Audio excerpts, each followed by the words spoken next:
ዛሬ ከሰዓታት በፊት የሰማነው መረጃ በእውነት እጅግ ልብ የሚሰብርና የሚያሳዝን ነው።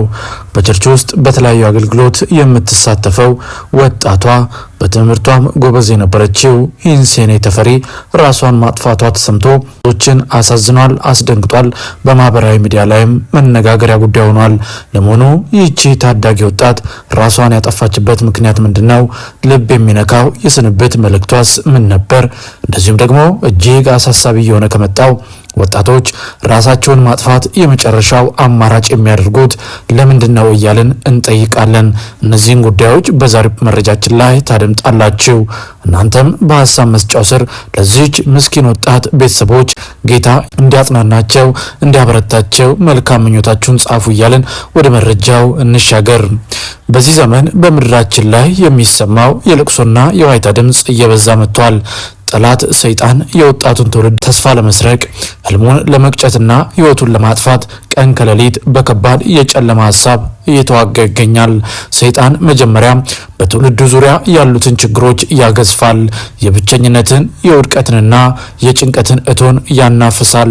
በመጨረሻም ከዚህ ስቃይ የምታመልጥበት ብቸኛው መንገድ ህይወትን ማጥፋት ነው የሚል መርዘኛ የውሸት ሐሳብን በጭንቅላት ውስጥ ይዘራል። ይህ ራስን የማጥፋት መንፈስ ከእግዚአብሔር አይደለም፣ ፍጹም የሰይጣን ክፉ ሐሳብ ነው።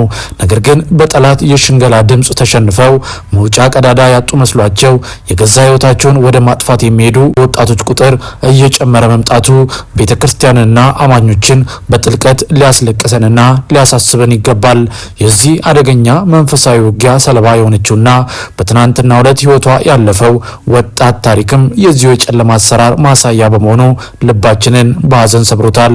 ይህች እህታችን በፍቅር የምታገለግል የሰማይ አባቷን በዜማ የምታወድስ የቸርች አገልጋይ ነበረች።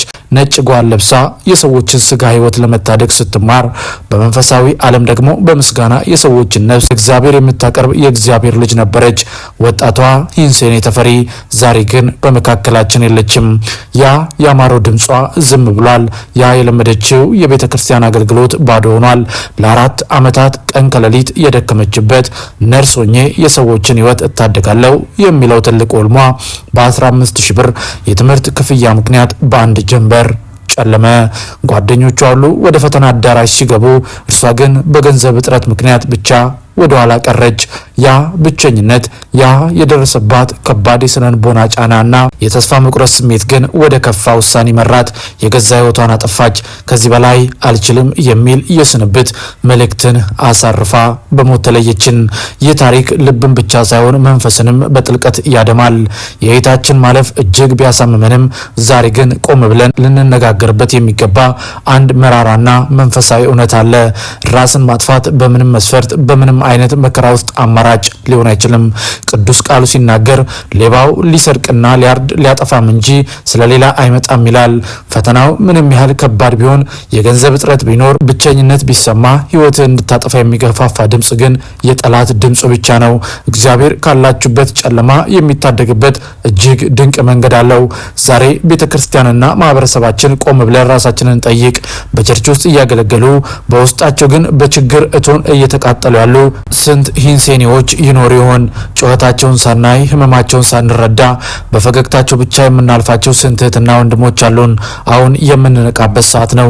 እርስ በርስ እንጠያየቅ፣ አንዱ የሌላውን ሸክም ይሸከም። ለሂንሴኔ ተፈሪ ቤተሰቦች፣ ለአገልጋይ ጓደኞቿና ለወዳጆቿ በሙሉ የእግዚአብሔር መንፈስ የሆነው መጽናናትን እንዲሰጣቸው እንመኛለን። ለሁላችንም ደግሞ ተስፋ መቁረጥን የምናሸንፍበት እምነትና ህይወትን እግዚአብሔር ያደለን መልእክታችን ነው። በቸርች ውስጥ በብዙ አገልግሎት ላይ ያሉ በፈገግታ ውስጥ ችግራቸውን ደብቀው ያሉ አጠገባችን ያሉ ሰዎችን ልንጠይቅ፣ እንዴት ናችሁ? ምን አዲስ ነገር አለ ልንባባል ይገባል። ምክንያቱም እንደምታስታውሱት ከጥቂት ሳምንታት በፊት እንኳን ራሷን ያጠፋችው በቲክቶክ ላይ በብዙ ፈገግታዋ የምትታወቀው ምንም ያልጎደላት መስላ የምትታየው ቦኒ ራሷን ካጠፈች በኋላ ብዙ ሰዎች ደንግጠዋል። ምን ቢከፋት ነው? ምን ቢያሳዝናት ነው? ስናያት እኮ ሳቂታና ደስተኛ ናት ይላሉ። ነገር ግን ሰው በውስጡ ይዞት የሚሸከመው ብዙ ሸክም አለውና በተለይ ደግሞ በቅርበት ያሉ ጓደኞቻቸው፣ ቤተሰቦቻቸው፣ ወጣቶች ያሉበትን ሁኔታ ዞር ብለው ማየትና ማጥናት ይኖርባቸዋል። ይህ መልእክታችን ነው። ውድ የይሁን ሚዲያ ቤተሰቦች በዛሬው ፕሮግራማችን የወጣቷ ሂንሴን ተፈሪን ህልፈትን ተከትሎ በማህበራዊ ሚዲያ ላይ ሲዘዋወር የነበረው ሀሳብን አስመልክተን እንደዚሁም ደግሞ ወጣቷ ራሷን ያጠፋችበት ምክንያት ምንድነው፣ የስንብት መልእክቷስ፣ እንደዚሁም ደግሞ ወጣቶች ራሳቸውን ለማጥፋት የመጨረሻ አማራጭ እያደረጉ ያለው ለምንድነው የሚለውን ሀሳብ በመጠኑም ቢሆን ለናንተ ፕሮግራምን አቀረብን። በመጨረሻም እንግዲህ ለሂንሴን ተፈሪ ቤተሰቦች በድጋሜ መጽናናትን እንመኛለን። በዛሬው ፕሮግራማችን ይህንን መልእክት ለናንተ አስተላለፍን። በፕሮግራማችን ላይ ያላችሁን ማንኛውንም ሀሳብና አስተያየት ልትሰጡን ትችላላችሁ።